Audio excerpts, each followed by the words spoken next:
I wasn't supposed to be there. One moment I was clutching my chest, the stabbing pain in my heart stealing the last breath from my lungs. The next I was floating, weightless, in a vast, unending expanse of light. It wasn't the sterile, clinical white you'd expect in a hospital room. It was alive, pulsating, shifting with colors and patterns I couldn't fully comprehend. It felt warm, familiar, like a home I didn't know I'd left.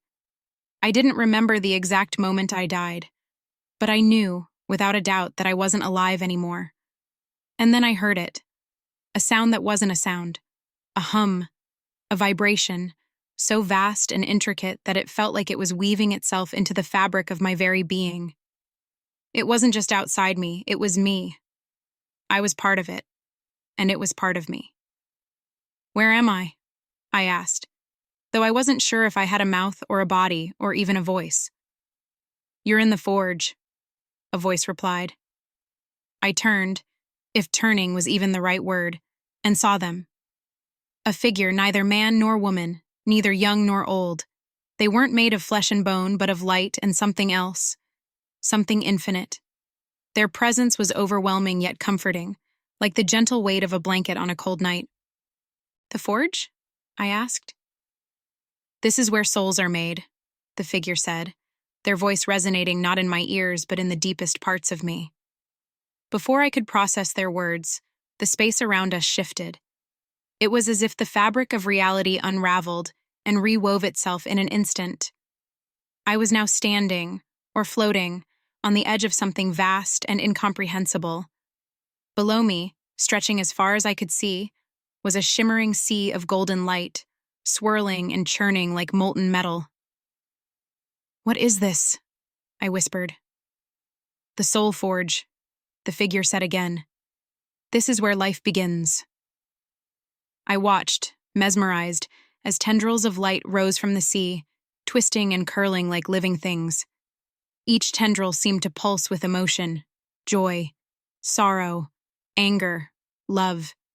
It was as if the essence of every human experience was distilled into those glowing strands. I could feel them too. As I watched, one tendril brushed against me, and I was flooded with a memory. Not my own, but someone's. A child's laughter. The warm, earthy scent of rain. The ache of a first heartbreak. "These are the threads of existence," the figure explained. "Every soul is made from them." "How?" I asked, my voice trembling. The figure gestured, and the sea began to stir. Slowly a shape began to rise from the golden light, a tiny, delicate orb, glowing with a soft inner radiance. It floated toward us, and I could feel it, alive and vibrant, pulsing with the energy of creation itself. "This is a soul," the figure said. I watched in awe as the figure extended their hands, or what passed for hands, and began to weave the threads of light into the orb. Each thread was chosen with care, each movement deliberate. "This one will know great love," the figure murmured, weaving a golden thread into the soul. "And this one will face deep sorrow, but they will grow because of it." Another thread, this one a deep, mournful blue, joined the others. "Wait," I said, my voice breaking.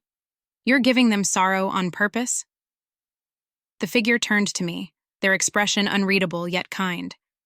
"Sorrow is not punishment. It is part of growth, just as joy is. A soul must know both to truly live." I didn't understand, not fully, but I couldn't look away. The weaving continued, threads of every color and texture forming a tapestry so intricate that it seemed to shimmer and shift as I gazed at it. "What happens to it?" I asked. "When it is ready, it is given life," the figure said simply. The newly woven soul began to rise, drawn upward by an unseen force. But before it disappeared, the figure stopped it. "There is one final step," they said. They turned to the soul and spoke, not with words but with something deeper, a pure, resonant intention. The soul trembled as if it understood. "What did you say to it?" I asked. "I offered it a choice," the figure said. "A choice? What kind of choice?" "The choice to live," they replied. "Every soul must consent to its journey. Free will is the foundation of existence. I stared in amazement as the soul pulsed, brighter and brighter, before finally shooting upward, vanishing into the infinite expanse above. And what happens if it says no? I asked. Then it remains here, the figure said. It waits until it is ready. No soul is ever forced to live. I turned back to the sea of light, my mind racing with questions. Is this where I came from? I asked. Yes, the figure said. You were woven here, just like all others. And when I die, do I come back here? The figure's light dimmed slightly, as if they were smiling. That depends. Some souls return here to rest, to reflect. Others choose to live again, to experience new threads, new stories. I felt a pang of longing, a deep, aching desire to understand, to be part of this incredible process. Can I stay? I asked. The figure shook their head gently. Not yet. Your journey isn't finished. Before I could protest, the light around me began to fade. I felt myself being pulled away, back toward something heavy, something solid. No, wait, I cried. I'm not ready. You are, the figure said, their voice soft but unyielding.